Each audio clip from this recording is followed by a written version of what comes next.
Hey guys, the light in here is super poor and the washing machine is on, so I've chosen literally the worst time to film this, but as it's what I'm going to do this, I thought I might as well film it while I'm at it. So you might remember this from my thrifty haul segment. Today is the day I'm going to make my poured prosperity candle, and I've actually used these exact materials to make one before. That was just a green prayer candle that I melted the top of by burning it a little bit and then sprinkled some of this stuff in, but I thought it would be more effective to blend it all together now. So I have some extra ingredients because I do make candles for a friend of mine who does drag. I make them penis shaped candles to sell at their shows, which involves a lot of glitter and a lot of like cotton candy scents. It does mean I have quite a lot of wax colours and some paraffin wax left over. I'm using olive green colour block from Wix and Wax, paraffin wax, which is already I've already mixed that with stearin, which is the stuff that you put in candles to make them burn more evenly and better, and it helps with the colouring as well. I have these, which are blocks of beeswax. You can see I've had a little bit off that to make something that I can't remember what it was. But I bought these, they were £1 each when I was in Cornwall. I haven't done anything with them since I used that little bit, so I'm going to melt those into this as well. This is Money and Riches incense mix, which smells like Christmas because it has so much cinnamon in it. So that's going in just a teeny bit to scent the candle and add some stuff in it to burn as it's going. These are sweet orange oil and cinnamon oil. Fresh Skin is like the brand that I have for all my essential oils because they're like quite cheap. They're like £1 something each.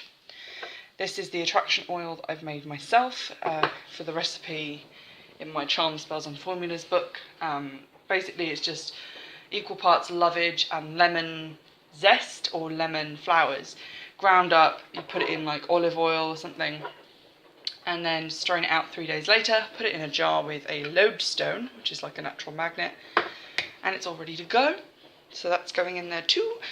I bought this, which is a wick with a wick sustainer on the end. Normally, because I use silicone moulds, I just thread those with like normal, you can see a bit in here, loose wick, but I thought this would be easier. I'm going to stick that to the bottom with a bit of melted wax before I pour the full candle.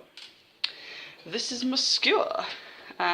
Use that generally just for stirring and poking the wax, and this is the highly technical equipment, which is just a Tupperware container floating in a wok full of boiling water on quite a dirty hob. So that's the candle making setup. I'll check back in at pouring time. And now we wait. I did find this other beeswax bar that actually came with my candle making kit because it was second hand and had a bunch of random shit in there. So I've chucked that in for like added beeswaxiness. This is all going to get cleansed and charged once it's melted down. I don't know why, I just feel like impurities come out of stuff more easily when it's like liquid, especially like this. I have no rationale for that, it's just how I feel. So I'm going with it. That's 90% of what I do.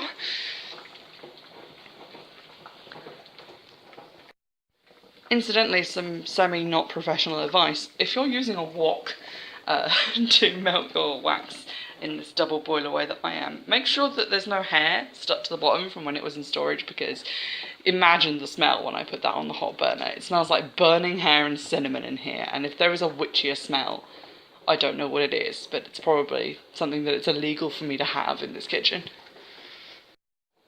Okay, I've got some semi-liquid wax into the bottom. I'm just gonna push the wick sustainer into it so that it sticks a little bit, and hopefully that will keep it down there when I'm pouring the rest of my candle later, and I won't have to fiddle about with it too much. If that doesn't work, just forget that I gave this advice. Welcome back. We have a nice pot of mostly melted wax. There's still a few bits clinging on in there.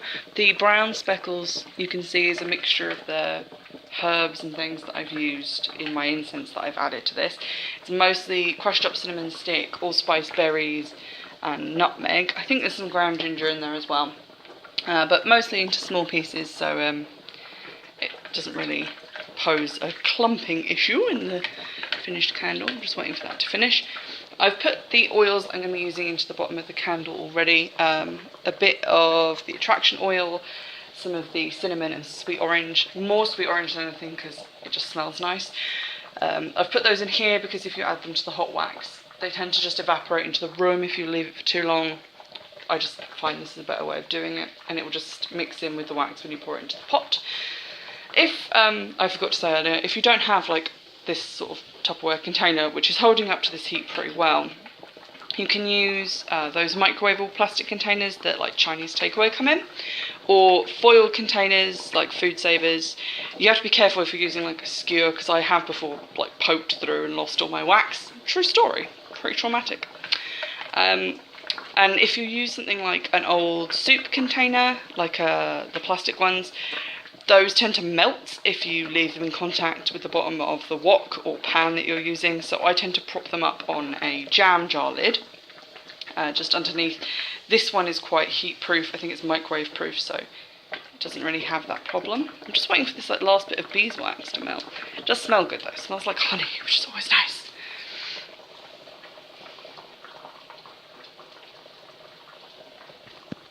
So I've now filled up the candle. I don't know what the washing machine is doing. It's been going for a while.